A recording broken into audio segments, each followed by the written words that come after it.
There are many different scenarios. If it's a single bathroom home, you can get like a shower toilet ensuite, a portable one in your driveway out the back of the home. They're readily available. If you've got a home with 2 bathrooms and you want to live there, which a majority of our people do, very often we'll renovate one bathroom while the other bathroom's usable.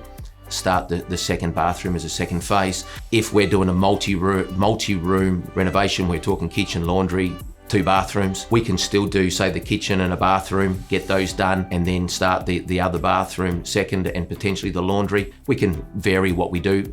If you want to do the whole lot at one time, invariably, people will move out to get that done. Because if you're doing a whole renovation, you're also looking at flooring, which just stops your family being able to walk around in the home and all the practicalities. Very often people will move out for what we would call a multi-room job. Where we're doing a whole renovation, we would say that sort of 12-week mark to get everything done. It can stretch out a little bit sometimes, that 12 to 14 weeks, but 12 weeks is a good number to put in your head, a realistic expectation.